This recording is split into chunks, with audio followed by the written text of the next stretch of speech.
Chetty and Lycan's Horror Party Massacre. I'm Chetty, down in the basement on day 3 of quarantine because I've got that dreaded C thing. Today has probably been... too much hair. Today has probably been the worst day of this quarantine so far. I have slept 90% of the day. I was up long enough to watch Candyman, Farewell to the Flesh. Not a bad movie. And long enough to take some medicine. Other than that, I've been sleeping. My cough has gotten worse. It feels really very tight, not loose at all like it was, so it's tightened up. I got a little bit of sniffles, a little bit of headache, but mostly I'm just... no fucking energy. I don't want to get up off this couch for anything. I gotta go to the bathroom, but other than that, I'm right here. I'm not gonna get up and walk around and show you anything cool down here today. I'm not going to... I'm not gonna go digging through for some old stuff that I've done and just never put together, so I have to edit it all. I'm just going to sit here and do a real quick little talk about some upcoming projects that I've seen that have got me really interested. Some horror projects that are coming up. Some things that are still on Indiegogo that you can still help fund and be a part of. Some of them are in-demand funding on Indiegogo. There's 3 in particular that I'm going to talk about that I'm really excited to see where they go and how they turn out. The first one of these 3 is a movie called Deadly Dealings. I really, quite honestly, right now, I don't know a lot about it. I can't think real well. But Deadly Dealings, what really has me interested in this particular one, and it is a horror flick. All these are going to be horror flicks. What has me really interested in this one is, first off, it's... one of the big sells that I think they're doing with it is the color scheme, the color palette. They're doing a lot of, filming a lot in purples and blues and pinks and stuff.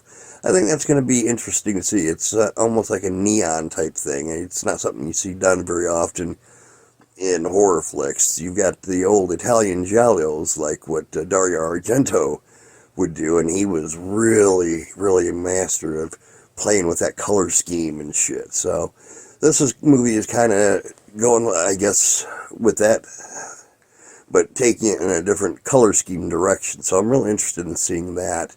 It's also, Adam Friedman has a big part in that, and I follow him on Facebook. And the guy has got a lot of horror knowledge. He watches a lot of stuff. He knows a lot of things. Like, I never knew that... shit, what was that movie he was just talking about? Excuse me.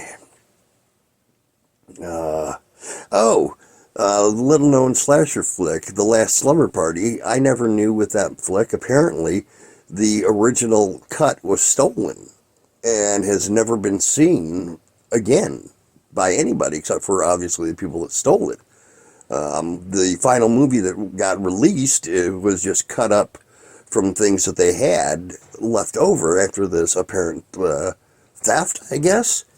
So Adam's got quite a bit of good knowledge in the horror genre, and he watches a lot of the same stuff that I watch. So it'll be interesting to see someone who's got a hand in this movie that's got such a array of taste in horror. Another one I'm looking forward to that I think could be really interesting is House Sinclair. It is a prequel, a fan prequel to House of Wax, the Dark Castle remake. Now, I know that movie gets a lot of hate, but I liked it. I liked House of Wax.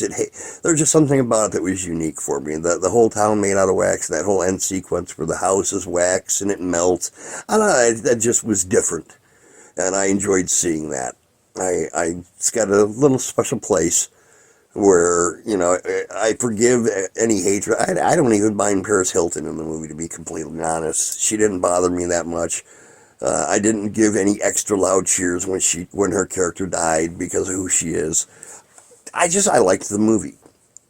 So it'll be really interesting for this House Sinclair to see where these guys go with this, because again, it's a prequel.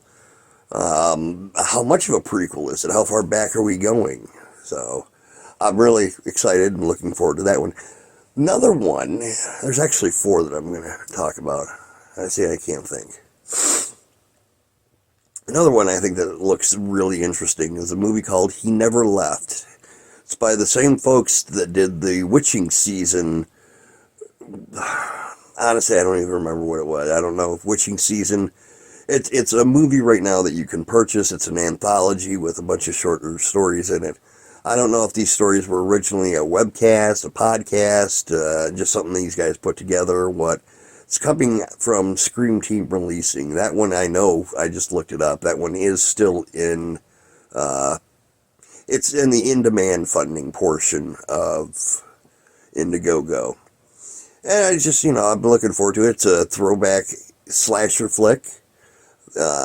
These guys are really good at their throwbacks and the nostalgia that it brings and capturing the feel. So I'm really looking forward to seeing what they have to bring with He Never Left.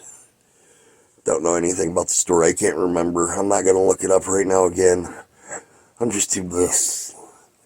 The last one that I'm going to mention here that you'll have to look it up. Again, I think this one is actually, at the time of this filming, is still in the funding stage. But it's a movie called Phantom FUNWORLD.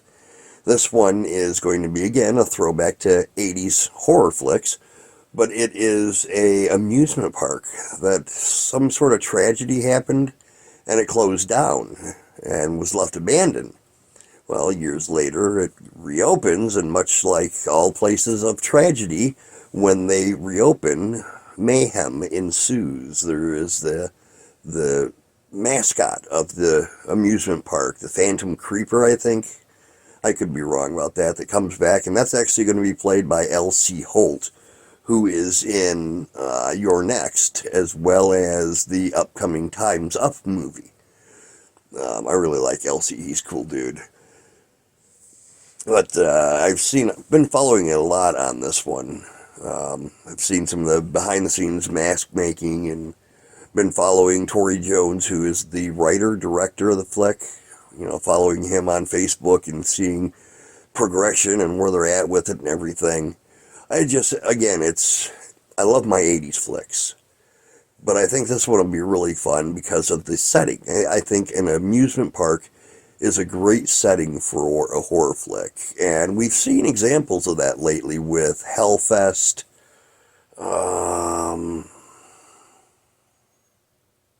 I don't know, a couple others, but not to the extent that this one strikes me as. Hellfest, Haunted, The Houses October Built, those were all haunted attractions, really. Whereas this is supposed to be full-on amusement park, not something specifically Halloween-related, but a amusement park. So I think there's a lot of room there for a lot of fun stuff. The guy that's doing it, again, Tori Jones, I've seen several of his other movies, and I really like him. I really like his style. I like how he tells the story. I like how he films it. I like the way he writes them. I mean, so far, all of his movies, there's not one I've disliked.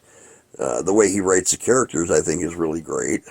Most of them are very likable, and yeah, someone to watch for. He's done The Wicked One, The Wicked One, and then its sequel, Wicked Ones. He did Angel, I think, which was a great flick, but definitely someone to check out. Keep an eye on for Phantom FUNWORLD. That one also, if I'm not mistaken, is nearing its end on the Indiegogo funding, but definitely if you want to get a part in any of these, you can either look up the filmmakers on Facebook or look at their Indiegogos. They may still be in demand. And just, reach out to them.